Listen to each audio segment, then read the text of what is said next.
graph them, but in order to graph them, you got to know the amplitude, you have to know the period, because that's the only stuff that I gave you that's different from your parent graphs, your cosine and your sine, okay? So look, your original sine function, I know it's cosine, but your original sine function, your max and your min are 1, and it goes from 0 to 2 pi. Okay, your period means, is it going to be squished down to pi? Is it going to be elongated to 3 pi? It could be anything, okay? So you're messing with this.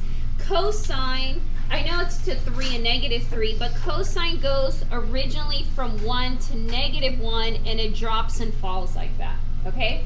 We did 2 here, so it just goes to 1. All right. If, say, we're looking at 3 cosine, 2 cosine 3 theta, okay, we're going to eventually graph that here, but you need to do some computation before you get there.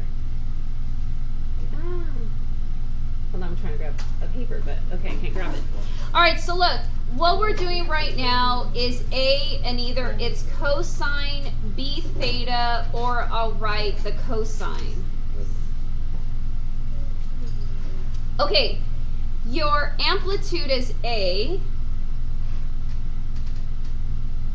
It's just that A value. That's it. And it's plus or minus A. Okay, so you're going to have a positive A and you're going to have a negative A. Okay, so you got to make sure you have that number on your graph. All right, next, your period. Your period is a fraction. It's 2 pi, which is the original cycle. Right? 1 period is 2 pi on your unit circle, 0 to 360. But you're going to go ahead and divide by that B value. And then that, whatever it is, when you clean it up, that is your period, which is how, meaning that your graph is going to do that in 1 cycle. It's going to rise and fall within 1 cycle. Okay? All right, so if I look at the first one, I don't like that. It's like crinkled paper. Yeah, okay. So your very first function is y2 cosine 3 theta. Okay, so A, B, so that means my A is 2, my B is 3. Correct? Easy? Okay, what's my amplitude? Which is 2. Okay, so this is my amplitude. All right, so that means I'm going to do a really sketchy, kind of ugly graph right now. Okay, so if I'm dealing with cosine, typically it rises and falls from 1 to negative 1 and back to 1, right? Okay, but now that it's at 2, my graph, because we're going to make it pretty on here, right? So we're just kind of doing a temporary just sketch graph. It's going to rise at 2. That's my maximum. This is my minimum, right? Here's my, you guys have 4 quadrant, right? Quadrant 1, quadrant 2, quadrant 3, quadrant 4, right? Okay, so that means it's going to fall, hit, rise, rise, and this is what the cosine function typically looks like. Okay, so that that amplitude changes the max and the min from 1 and negative 1 to now 2 and positive 2, because amplitude, what does it say? It's the distance from the midline. This is your midline, the x-axis. So I'm going 2 above and 2 below. Fair enough?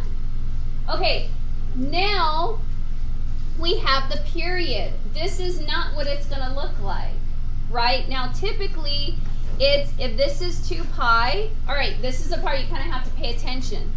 If we know we end at 2 pi and there's 4 quadrants, that means halfway is pi. What's half of 1? 1/2. So that's where you guys get pi over 2. And so now think, if you guys are in 2s, you got, right, 1, 2, 2, 2, 3, 2, 4, 2. Does that make sense? So look, when you guys are thinking of your quadrants, if you guys are thinking in halves, this is 1 pi over 2, this is 2 pi over 2, 3 pi over 2, 4 pi over 2. But if you were to simplify it, listen. If you were to simplify it, what's 2 divided by 2? Pi, right? It's just pi. What's 4 pi over 2? 2 pi. Ezekiel, pay attention. This part, I'm doing the 0 to 2 pi right now because you're going to have to period this for those 3 problems that we have, which means you got to think in 4s. You got to think in 4 quadrants. That's 1 spin, 1 revolution around. Okay, yeah, kind of? Okay, so your B is 3. How do you compute period? It's 2 pi over the value of B, right? So if, let's bring it down. So if I'm computing my period and it's 2 pi and my B value is 3, thankfully we got an easy one for the first one. I don't have to put in the calculator. It's a nice clean fraction, right? Okay, this is my period. So that means this has to get shifted where this one cycle from 2 down to the minimum, back up to the maximum, that's 1 cycle, it has to do it in 2 pi 3. Okay, so this is a part now with trig. You as a student, you guys have to think in degrees and in radians. Degrees you guys are good at. You guys can count from 0 to 1,000. You can cut it. It's not a big deal. You know your numbers. This is kind of weird. So if you guys were to help yourself out, if this is help, take this 2 pi over 3, convert it to radians, so maybe it makes you think clearer. Okay, so convert it, and I would get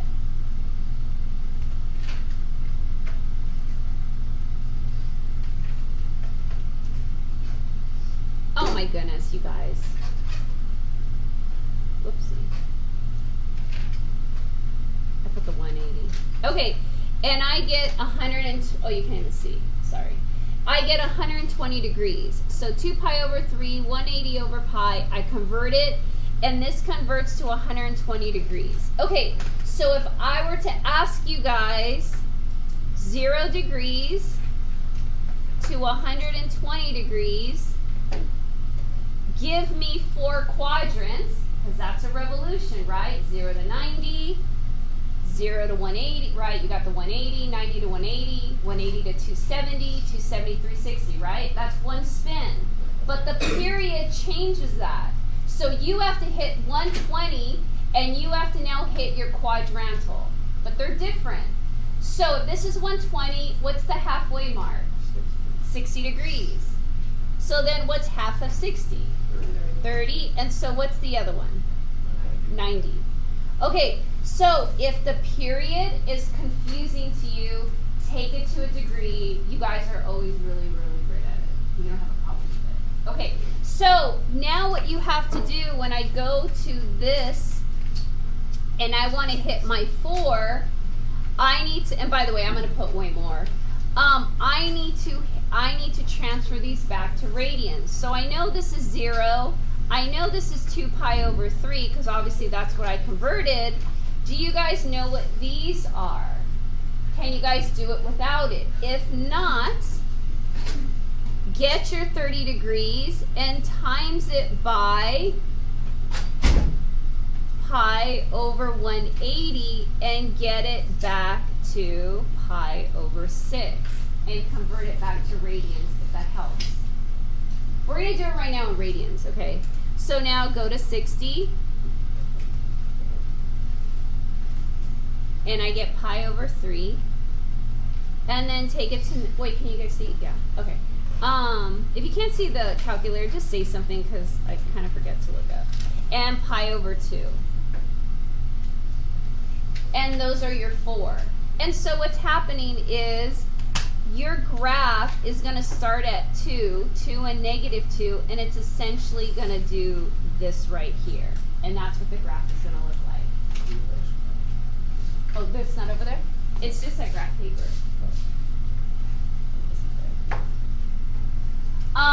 And okay, but now let's do it by hand. Let's see if we can do radians. And if you need to use a calculator, that's fine. But but I'll wait for you guys to copy that.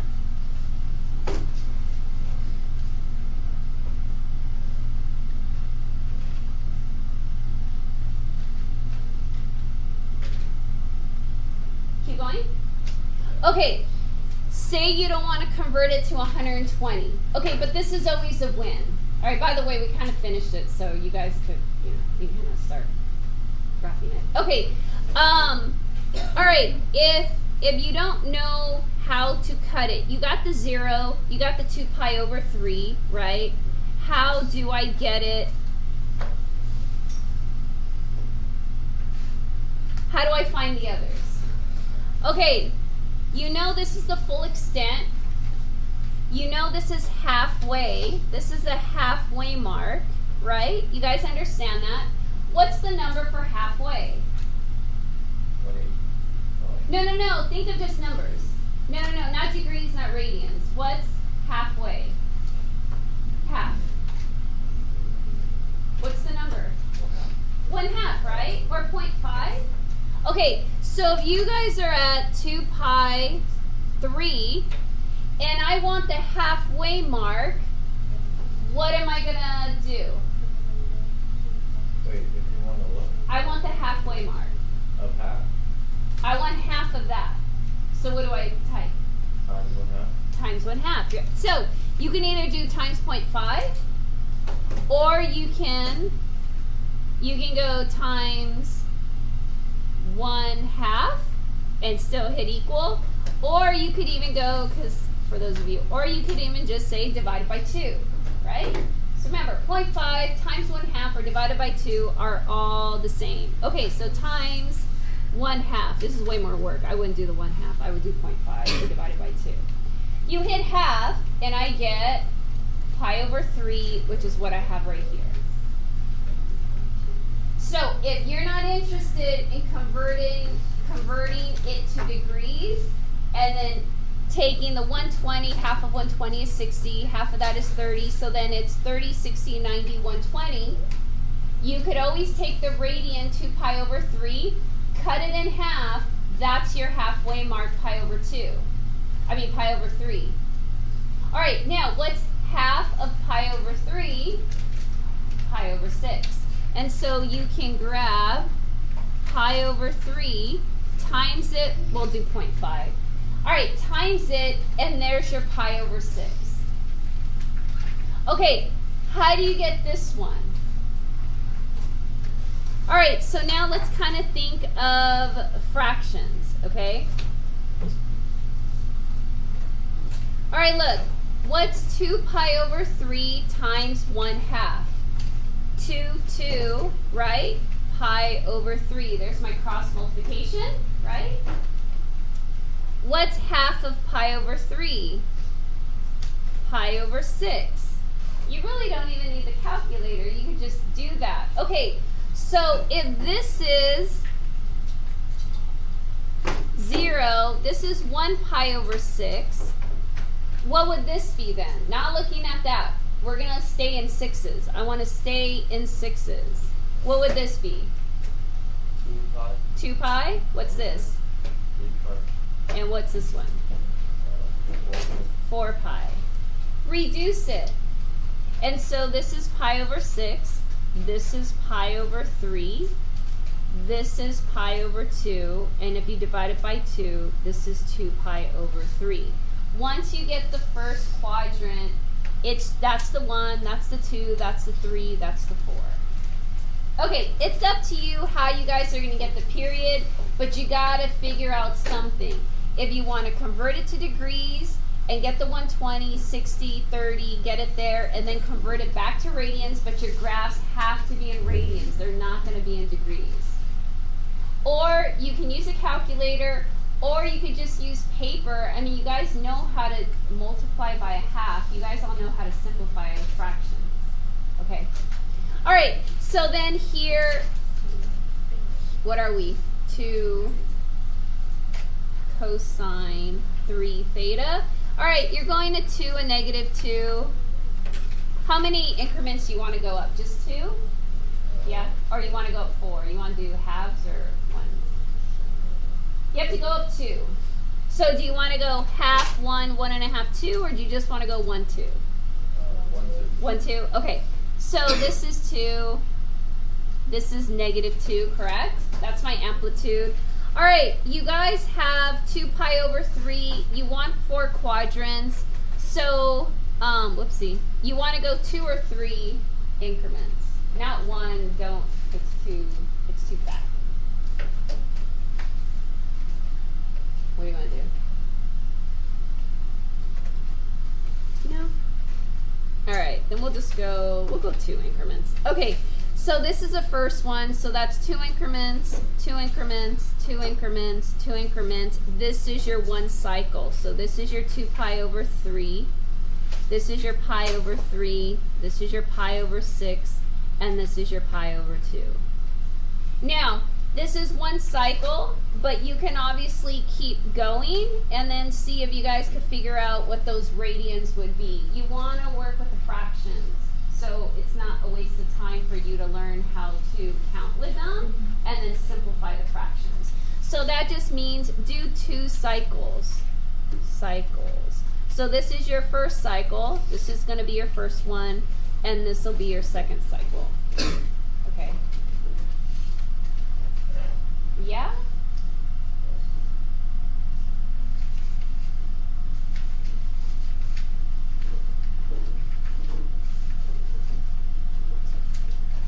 Okay, this video is becoming really long.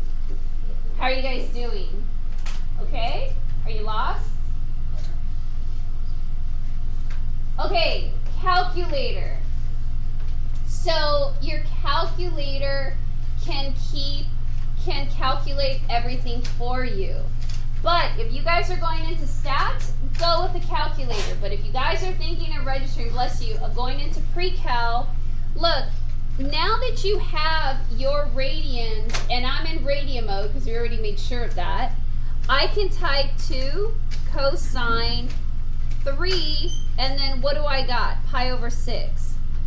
Pi over 6. I don't think I have to close a parenthesis, but let's see if I get rejected. Oh, I didn't. Okay, and I get the 0. Yeah, but let me put in 0 first. How do I lose a pen? Oh, it's right here. All right, so I get 0 here, right? Okay, let me type in 0 now. All right, so 0, and I get +2, right? Okay, so let me just do these 2. By the way, what's half of 6? 12. So if I wanted to go halfway here, and this is pi over 12, sorry.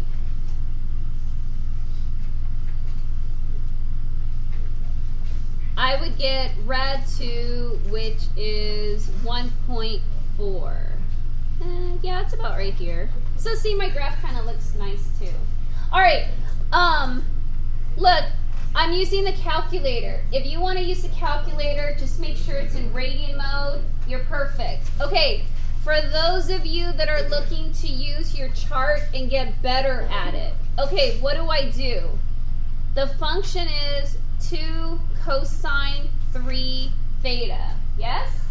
Okay, the first one we got is 0, so we'll put in, oh, I'll do theta, not x. And then I'll get my 2 cosine 3 theta function. Okay, so I'll put in 0, I'll put in pi over 6, and then, what's the other one, pi over, let's do pi over, well no, that'll be the same thing, pi over 3. All right, if I want to use my chart, and I'm just going to use the calculator for super basic computation. All right, how do I put it in? 2 cosine 3 times and whatever that theta is. So if I'm at 0, I'm going to go cosine and I meet at 1. And so you're going to type what's, oh wait, whoopsie, this is 0, sorry. So my theta is 0. What's 3 times 0? Right? Okay, so what's 3 times 0? It's 0. This is the number 0, not theta. What is cosine, right, of 0 degrees? 1, and so this is 1. What's 2 times 1? 2, and that's how I get my 2. Okay, but that one's kind of weird because the theta and the zeros kind of all look the same. All right, so now do pi over 6. What's 2 cosine 3 times pi over 6?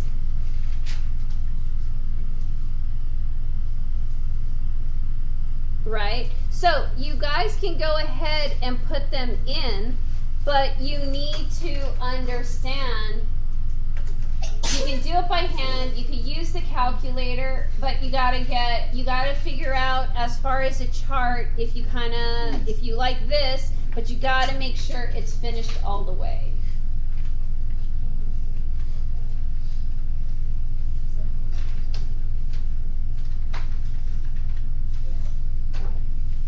Do this, it's gonna be so long, you guys. The video is gonna be like, here, wait.